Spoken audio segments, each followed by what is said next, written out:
What is going on, everybody? Welcome to Joe and Nick College Talk Week 1. And today we will be discussing the first game, the 15th ranked Arizona State against or at Texas A&M. So, Nick, what do you got to say about this matchup? Well, I'd like to start off by saying that Texas A&M is going to be very young. They got a very young team compared to Arizona State. And I did you hear about that one guy they had at Texas? That was that quarterback, Kenny Hill, I think his name was. Did you ever hear about him? I have not. Kenny Hill, he was like a Johnny Manziel type of guy. Okay. He racked up serious yards his first two games. So Russian And type of quarterback. he could throw too, and then he just fell off the radar somewhere. He got benched. I think he might have got suspended or hurt. And now it looks like Kyle Allen will be their starting quarterback. Yeah, Kyle Allen will likely be the starting quarterback. I think um, he had pretty good success last year. Will he be able to duplicate that against the Arizona State defense? Will be a question that could be answered very quickly in the first half of this game. Now, will this Kyle Allen guy, will he be a junior, senior? Do you know? Kyle Allen. I could not tell you. I could find the facts on that right now. I think something tells me he could be a sophomore. I think he was a really good recruit whatever. Yeah, coming into college, and that Kenny Hill guy just took over the job. Okay. So, you got anything to say about the Texas State defense that might be a problem against the sophomore quarterback and the young offense of the Aggies? Well, you're talking about Arizona State. Yeah, They play a press four or a press cover four defense, and that allows them to even show a cover four structure. But they play in different coverages, and they play on each side of the field. yeah. So, let's see, with the cover four, you can. It's good against the run because you got two high safeties, but the safeties move in a little bit, as well as your two high safeties on the pass. They're taught they cover a fourth of the back of the field. So you got two safeties that cover the whole middle of the field, and you got two cornerbacks that then cover the sidelines. And what that allows you to do, if you have a top all conference cornerback, you can have him man up and show that he's playing a man, but Hmm. he could actually be playing a cover four where he's dropping back. So you can do a lot of different things to mess with a young team. Um, so I think that'll be a really tough job for Texas A&M. I think I just don't think they can do it. What do you think? Well, I don't know. I mean, Arizona State, 15th ranked. They're gonna be walking into Texas A&M. It's first game for both teams, I believe. So I think it's gonna be a big game, big environment. So I guess we'll have to wait and see. You got any final thoughts about this game, Joe? I say Arizona State's going to have to bring some exotic blitzes to stop the A&M's traditionally good offense.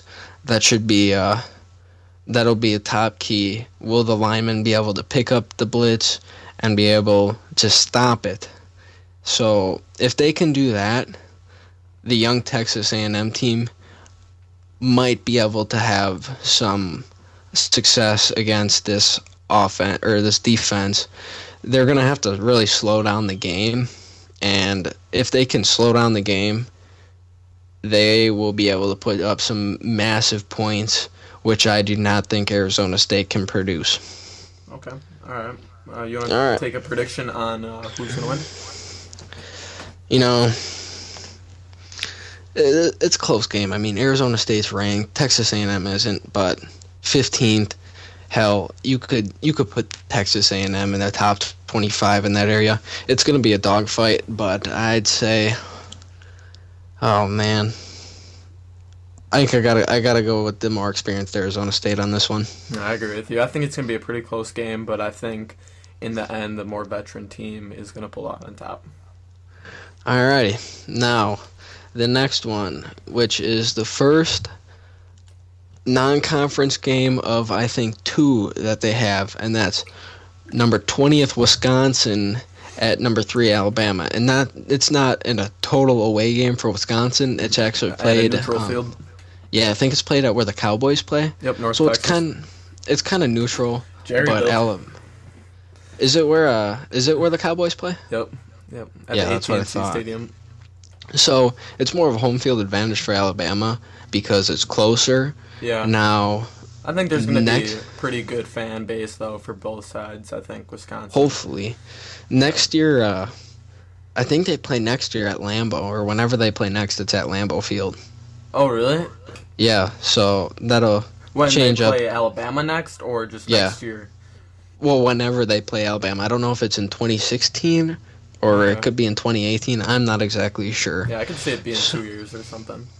Let's see. So, to start out, we got Wisconsin being a double-digit underdog, Yeah, it's which expected. is fine. I mean, so what? You're an underdog. Wisconsin they can fight with anybody. So, I think they can handle being the underdog. And actually, to them, I wouldn't say you're the underdog. Alabama is a very beatable team. Mm-hmm. Well, and don't they have now a new quarterback, too, for this year? Alabama? Yeah. Alabama has still not, when we are talking about this, they have still not named a starting quarterback. I think they have 2 quarterbacks trying to fight for the job that, what was his name? What was his name last year? Blake Sims? Blake Sims, yeah. Oh, really? Was that the quarterback last year, that one guy? I think Yeah. you're right. Is he in the NFL now? I couldn't tell you. I don't think he got drafted. So it would've No, been he didn't get picked up. drafted. Yeah, so there's 2 guys, I think 1 freshman and some other guy fighting for the job. So it's still not a single quarterback is taking all the first team reps there. The offense doesn't know who the quarterback's going to be, which could be a problem because they don't get used to a single guy. Mm-hmm. Every quarterback's different. And then if we look on the other side of the ball, obviously the Badgers lost a key threat, and that was Melvin Gordon, who was just a beast for Wisconsin. Yeah, but They do have Wisconsin, what's up? they stockpile running backs. Yeah, So Corey Clement now, right? yeah, Corey Clement, and I'm sure they have another 1 or 2 guys that are gonna be phenomenal. And then they always have an amazing offensive line. Yeah, the offensive line, they're pretty good. What do you think about the quarterback situation? Joel Stave, I think, will be the starting quarterback from what I've heard. He's had an excellent offseason and is feeling very confident in himself. Yeah, I mean, I think Joel Stave, I think it's his mental game. I think the dude, like last year, I know a couple of games he didn't start. Like, I believe the first game last year is that other guy. Yeah, damn. I don't know his name, but I feel like his name started with a M. I forget. I have no idea. He was a running quarterback, and they changed him up, and he was playing, I think that was like free or strong. That could have been free safety in the bowl game against Alabama. Yeah, I think you're right. Yeah, but I think Joel Stave, I think he has to make good decisions when he throws the ball. I mean, he can throw interceptions. Oh, yeah. Yes, he has showed all the Wisconsin fans he can throw the ball to the other team. Yeah, but I think the Badgers, I think what it's going to come down to is what they've been always good at, and that's running the football. And if they can bring it downfield by doing that and lead up to every now and then having a couple of pass plays, I think they can play with the big boys of Alabama. I honestly think they can play with them too. Alabama, I've never really watched Alabama, but from what I can remember, whenever I'd watch, they're a ground and pound team too, but they run it out of the shotgun. So I think it's going to be two solid offenses going against 2 solid defenses, which will be a pretty interesting matchup. Now, another new thing for Wisconsin is they got a new coach this year. Yeah, they have a new coach. He came over from Pittsburgh, and he is taking over the new job. Will that be a good thing? Will it be a bad thing? I think it's a neutral thing. The last coach we had came from Utah State. Yes. So, yeah, I think overall it will be good for Wisconsin because I think this head coach, he actually used to have relations with Wisconsin. Yeah, I heard that. Yeah, I heard that too. So I think overall it'll be a pretty good thing, but I guess we'll have to wait and see. Now, do you think if Alabama wins this, will it be an out-of-control game? Or do you think if Alabama wins it, it's going to be close? Or do you think Wisconsin can hold them off and pull out a win over an SEC team like they did in the late minutes against Auburn in their bowl victory last year? I think it's going to dictate how Wisconsin plays. I think Alabama's going to come in and they're going to play Alabama football. They're going to be near perfect. I think they're going to be pretty solid. So I think it's going to come down to Wisconsin. They're going to need a big game. Some guys are going to have to step up, including, I think, the offensive line like they have been, and then Corey Clement replacing Melvin Gordon from last year. So I think it's going to dictate to how Wisconsin plays. I think if Wisconsin plays, I don't want to say perfect, but near perfect, which means if they can get turnovers on defense and then that turns into touchdowns for the Badgers, I think it will look good. And I think it'll be a pretty close game to the end if the Badgers really play solid football. I think it's a possibility Wisconsin pulls out the underdog win. Now, Wisconsin has a few decent wide receivers. They have a guy, number 86, I don't know his name, but he had a fairly good year last year, and he's coming back this year. He should have another good year. And then they have Kenzel Doe. I think that's how you pronounce his name. He's also a returner, I think. Like kick returner, punt returner.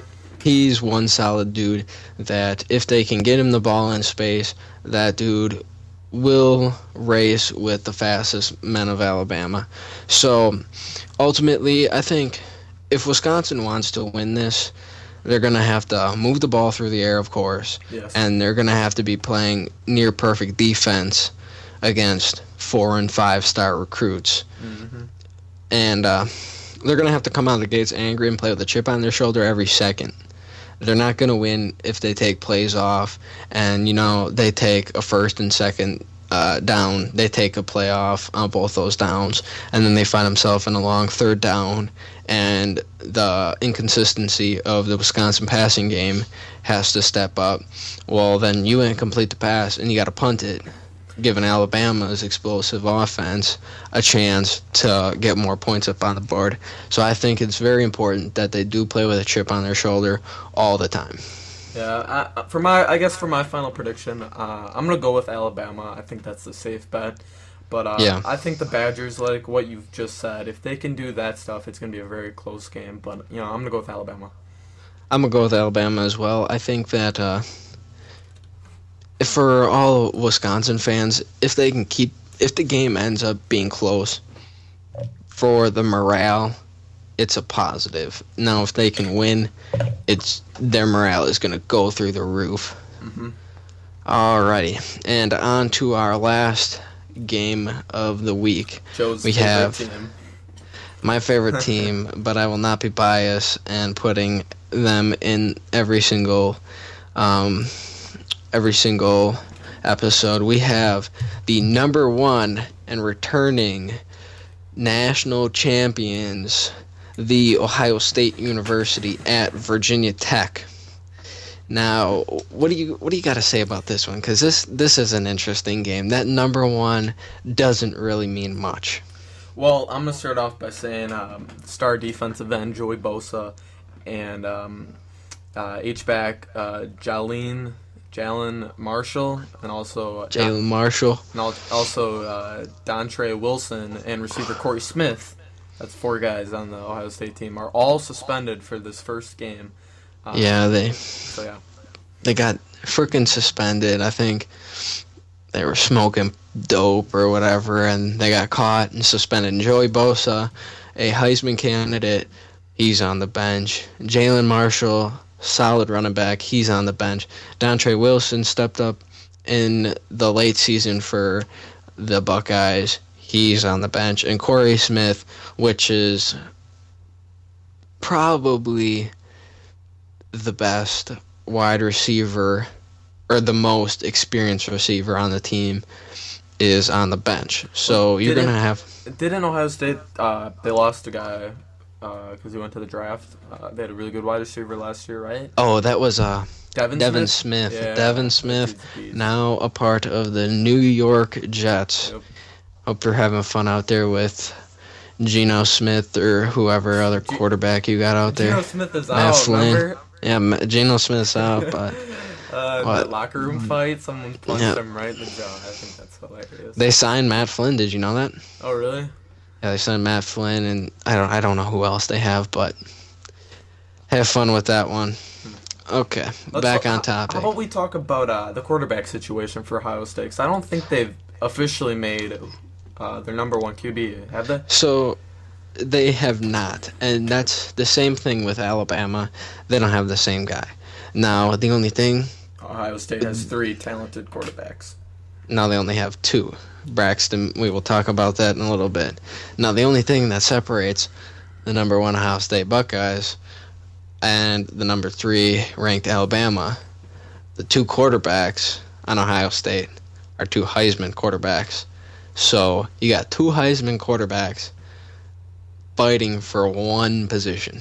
Now, will they turn that into something where where they play both guys? Because Cardale Jones definitely has the arm to throw just forever. They gave him the nickname 12 gauge for a reason. That dude has a cannon. But something he doesn't have is the speed of JT Barrett. Now, JT Barrett isn't as big as Cardale Jones. I think Cardale Jones is like 6'5", 200 and somebody told me 250 pounds.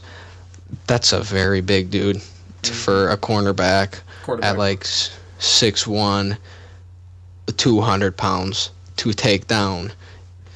So I think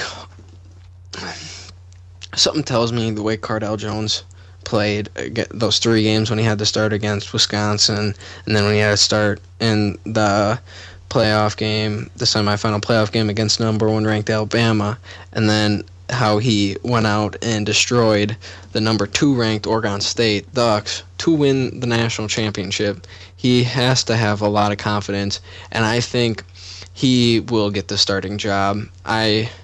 What I would do, JT Barrett and Cardale Jones are the same age. JT Barrett's coming off of that injury, or he broke his leg. You have to redshirt him, give him a whole another year to just practice and get that leg up to 100% healthy, even though it's probably almost there. Just give him the year off. And you let JT Barrett, or then you let Cardale Jones, him be the starter, and then once Cardale Jones is out, then you got JT Barrett coming in. He'll have a whole nother year then of eligibility because of that red shirt. That's what I would do. But of course, I'm not Urban Meyer. Urban Meyer is better coach, and he will make the correct decision. What do you got to say? Yeah, I agree with what you're saying. I think your theory, I think that's a pretty good theory, and I'm sure Cardale Jones is one of the most confident just guys right now in college football. I mean, when you beat those 3 teams in high just big situation games, you're going to have a lot of confidence coming off of that. And I think Cardale Jones is going to be the starting quarterback. I don't think Ohio State's going to have 2 quarterbacks in like a game, I think they want to stick with one. But it will be interesting. I think Ohio State, they have a chance to repeat what they did last year. It'd be a very good team. But yeah, we'll have to wait and see. Yeah, I mean, You look at the way Cardell played against Wisconsin. They were the 5th ranked team when they played Wisconsin, and I think they beat them like 58-0. Now, they had that perfect game, and that got them into the playoffs, and then look at where they went from there. So Cardell, the team with Cardell Jones at the reins is just, you could have the world with that team. Now, see, they had a third quarterback, a guy named Braxton Miller, a two-time Big Ten Offensive Player of the Year, going from quarterback to wide receiver. Now, this guy, he ain't just no other guy. This guy has solid 4.4 speed. He will be a monster at wide receiver. But I was disappointed when I heard the news because I am a huge Braxton Miller fan. I thought he would go out his senior year, be quarterback, and go on to the NFL and have a fairly good NFL career. But now he's moving out to wide receiver, also being a returner and an H-back, which will be helpful because Jalen Marshall and Dontre Wilson are out the first 2 games, or the first game. So I think he will have a big impact on that offense with his speed and versatility. Just one concern I have with Cardell Jones, and that's just one concern, is he's never played a full season of college football.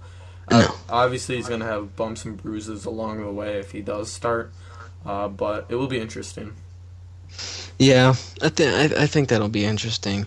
Ohio State is coming in at Virginia Tech on a Monday night, and they are looking to avenge their loss that they took at home against Virginia Tech last year.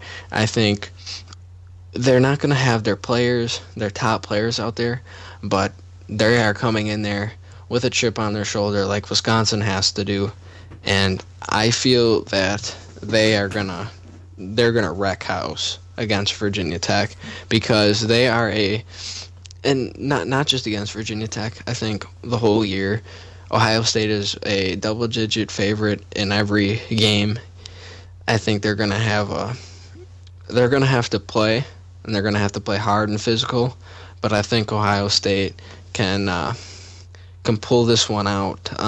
You got anything to say with Virginia Tech? Maybe again with their defense or offense?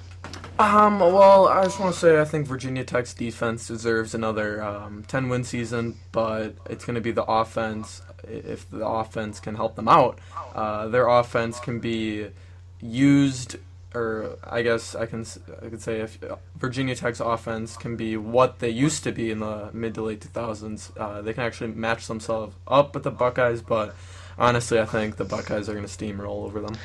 Yeah, Virginia Tech, back in the mid and late 2000s, like you said, they were a top team. Virginia Tech, they were killer.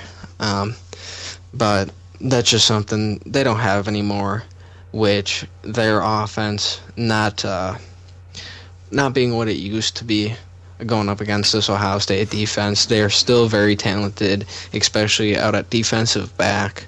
Not Von Bell. I don't know his name. It could be Von Bell. I have no idea. He's a cornerback or safety. He's an excellent player. He will have another amazing season.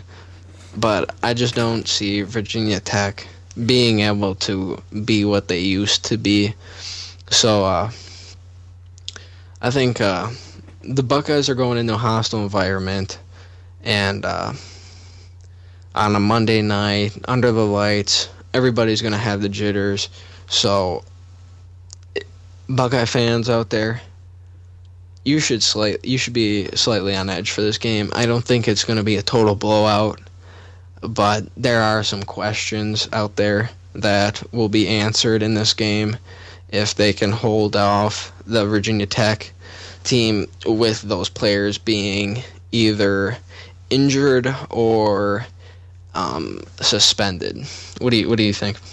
Yeah, it's gonna be, obviously it's under the lights. It's first game for both teams, and it's at Virginia Tech. I think that's gonna be the one thing that Ohio State, they might start off slow, but I think they can really. I think they'll bring it back. Maybe if it, I don't know. I think that maybe the first couple possessions for Ohio State will be slow, but then I think they'll pick it up. And I think I got to go with you on the Buckeyes too on this one. I think I think they're still juiced from last year and they're ready to get the job done.